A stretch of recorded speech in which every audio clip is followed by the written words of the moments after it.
Actor Fahadh Fazil தனக்கு இப்படி ஒரு நோய் இருக்குது அப்படின்ற விஷயத்த முதல் முறையாக ஓப்பனப்பாக சொல்லியிருக்காரு. இதை கேட்ட ரசிகர்கள் பலரும் அதிர்ச்சியில் இருக்காங்க அப்படின்னு தான் சொல்லணும். ஆக்டர் ஃபகத் ஃபாசில் மலையாள நடிகர் அப்படின்னாலும் தமிழில் நிறைய சக்ஸஸ்ஃபுல்லான மூவி பண்ணியிருக்காரு.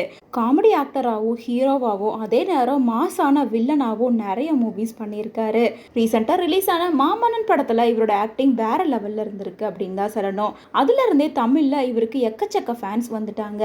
அதே போல் இப்போ ரீசெண்டாக அவரோட நடிப்பில் வெளிவந்திருக்க படம் தான் ஆவேசம்.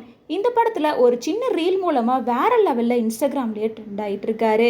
அவரோட அந்த குட்டி ரீல் தான் இன்னைக்கு வரைக்கும் எல்லாரும் ட்ரெண்டிங்கில் கொண்டு போயிட்டு இருக்காங்க. ஆக்டர் ஃபகத் ஃபாசில் ரீசெண்டாக கொடுத்த இன்டர்வியூவில் தனக்கு ஏடிஹெச்டி அப்படின்ற ஒரு நோய் இருக்குது அப்படின்னும் இதனால் அவர் ரொம்ப பாதிக்கப்பட்டிருக்காரு, இதை குணப்படுத்தவே முடியாது அப்படின்னு டாக்டர் சொல்லிட்டாங்க அப்படின்னு சில விஷயங்களை ஓப்பனப்பாக சொல்லியிருக்காங்க. ஏடிஹெச்டி அப்படின்ற இந்த வியாதி அதிகமாக சின்ன பசங்களுக்கு தான் வரும். பெரியவங்களுக்கு வர்றது ரொம்பவே ரேரான விஷயம் தான். ஆனாலும் நான் ஏடிஹெச்டியால் பாதிக்கப்பட்டிருக்கேன் அப்படிங்கிறத ரீசெண்டாக தான் தெரிஞ்சுக்கிட்டேன். அதுக்கப்புறமா டாக்டர் கிட்ட போய் நான் கேட்டப்போ இது குணப்படுத்த முடியாது, ஒரு வேளை சின்ன வயசுல இது கண்டுபிடிச்சிருந்தா கண்டிப்பாக குணப்படுத்தியிருக்கலாம், இது பலவிதமாக வெளிப்படும், ரொம்ப வயசானவங்களுக்கு ஞாபக மறதி அப்படின்ற மாதிரி வெளிப்படும், இன்னும் சின்ன சின்ன குழந்தைங்களுக்கு ஆட்டிசம் மாதிரி இருக்கும். இந்த நோயோட அறிகுறிகள் எப்படி இருக்கும்னா நிறைய ஞாபக மறதி, கேர்லெஸ்ஸாக இருக்கிறது, அளவுக்கு அதிகமான ஹைப்பர் ஆக்டிவிட்டிஸ், ஞாபக மறதி அப்படின்னு நிறையவே இருக்கும்.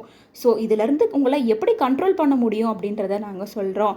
ஆனால் உங்களை இதிலேருந்து முழுசாக குணப்படுத்த முடியாது அப்படின்னு டாக்டர் சொல்லிட்டாங்க அப்படின்னு இந்த விஷயத்த ஃபகத் ஃபாசில் ஓப்பனப்பாக சொல்லியிருக்காரு.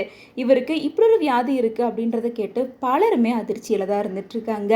இவருக்கு மட்டும் கிடையாது, உலகத்தில் நிறைய செலிப்ரிட்டிஸ்க்கு இந்த டிசீஸ் இருக்க தான் செய்யுது. எக்ஸாம்பிளுக்கு ஆக்டர் வில் ஸ்மித் கூட இந்த மாதிரி ஒரு பிரச்சனை இருக்கிறதா ரீசெண்டாக தெரிய வந்திருக்கு.